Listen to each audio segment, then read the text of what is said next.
Hey, welcome back to World Entertainment, and episode 3 of It. Welcome to Derry is here.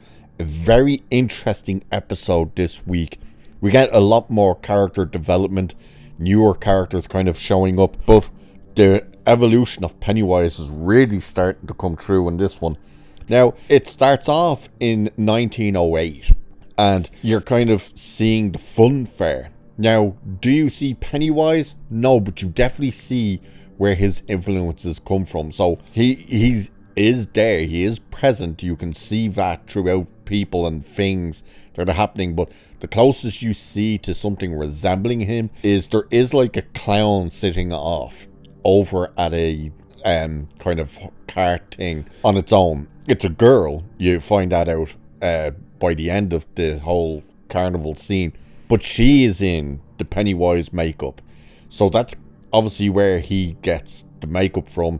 She's wearing something similar to what he wears, but she's got a bunch of red balloons. And we're with a kid who goes into like a house of horrors, and he's in there and experiencing all this crazy, and he goes into one particular room and there's a voice calling him forward, and it's this old weird dude with like a missing eye and missing teeth and all this type of stuff, and freaks the kid out. We do find out that the kid is General Shaw, the guy who is running the operation to find Pennywise. Now, the thing with him that they do, which I actually forgot about, which is an irony when we get to the whole thing, is when he left Derry with his father, he obviously forgot about Derry and pretty much everything that happened, which is something I forgot was set up in the whole story with It, was that when you left Derry, the further away you got from it, the longer you spent out of it,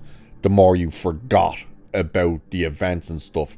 But he meets a girl named Rose, who's an Indian, Native American, and she is the owner of the second-hand store. I believe it's a second-hand store. Not they call them thrift stores.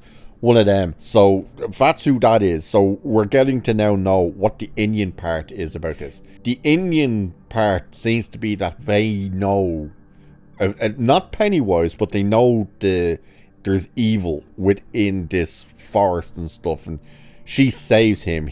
They're playing with each other. He runs off. This is Sean now when he's a kid. He runs off into the forest. They're like, there's a bunch of kids, they're all playing with each other, they're running after each other, and he runs off into the forest. She stops and trying to call him back, saying like, don't go in there. And the creepy old dude shows up, popping out behind trees and stuff, and attacks him, and turns into this weird, creepy, cripply, spidery thing. And she gets him out of there, and she tells him like, hey look, it can't leave the woods. So whether or not Pennywise is not as strong yet at that stage, we're not 100% sure. But while that's happening, that's where we're being introduced to the Indian characters, and we're told what's happening with the Indian characters. They're watching what the military are doing.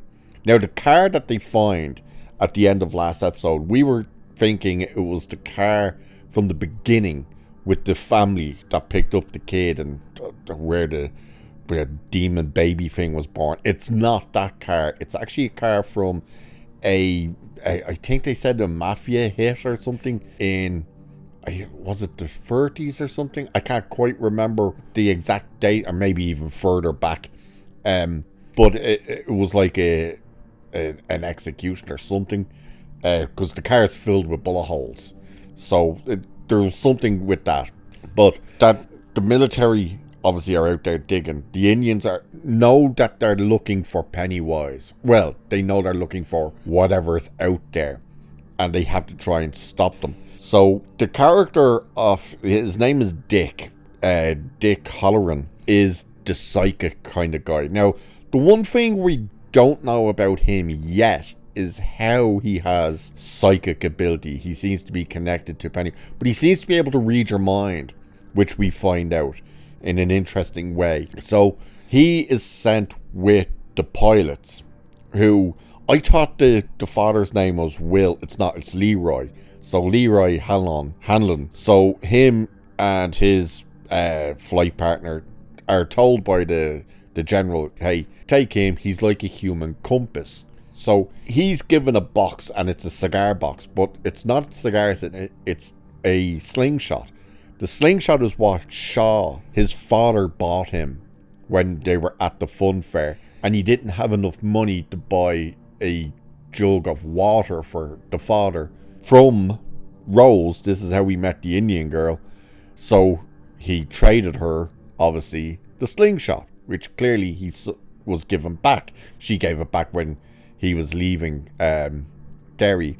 So he has that, and they're in the helicopter, and this is the closest we've seen to Pennywise now, that he starts getting the visions, and he's like, okay, go east, and all of a sudden he spazzes out in the chopper, and he stands up and he starts walking. He's walking in water, and all of a sudden he's in the sewer. We're in Pennywise's lair from the movies as well, with all the kind of trinkets and stuff built up with the bodies floating in the air and stuff, and there's a big door there that we've seen that says Pennywise. The door opens, and we do hear Pennywise this time.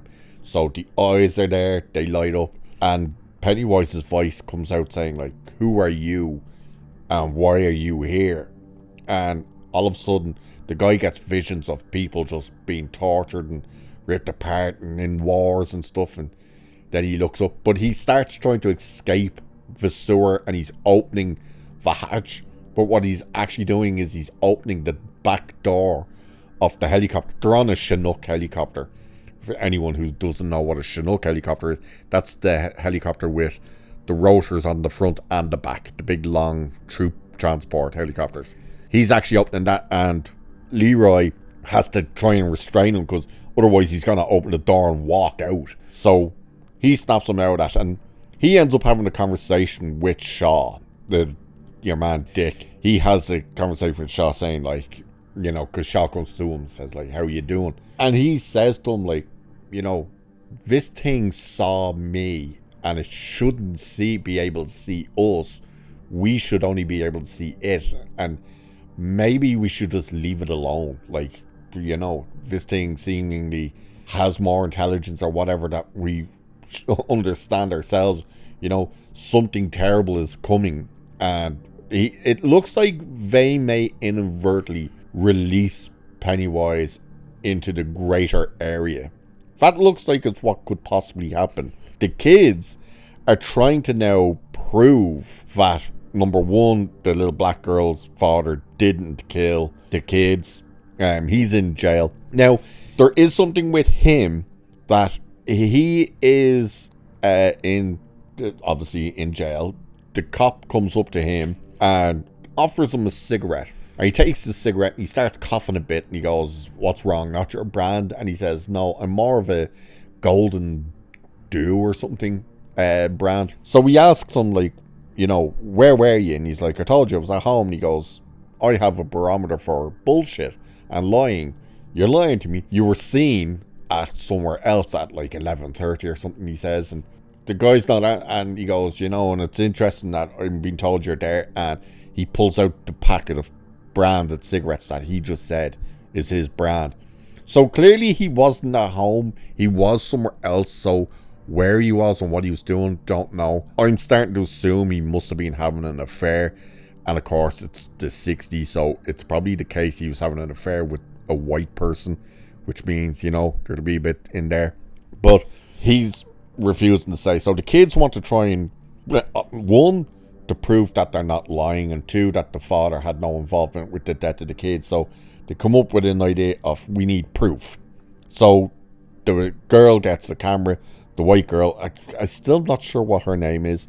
I can't remember. And they get the other two kids, which is Leroy's son, whose name is Will, and the other kid now that's with him. I'm not sure what his name is. Rich. His name was Rich. And Will can develop pictures, or at least he understands the process of maybe trying to develop pictures. So the biggest thing with them is they go to a graveyard, they try and summon spirits. Doesn't seem to work until they're leaving, and it all goes to hell, and craziness ensues. All the spirits of the kids from the start of the show show up. They're all like half heads missing and stuff like that, but they're proper spirits. It's obviously Pennywise interfering with them. And then where Will ends up in a tomb, he takes a photo. They escape the graveyard. They get to the school where they start developing the pictures, and they see that they actually got pictures of the kids and stuff. But the last picture is where we do see, you've guessed it, Pennywise, because the picture develops and Will's like, hey, that's the one I took in the tomb. And they're like, what is that? And it's a bit blurry, he's a bit off in the distance. You see the eyes more clearly, but you can clearly see it's Pennywise.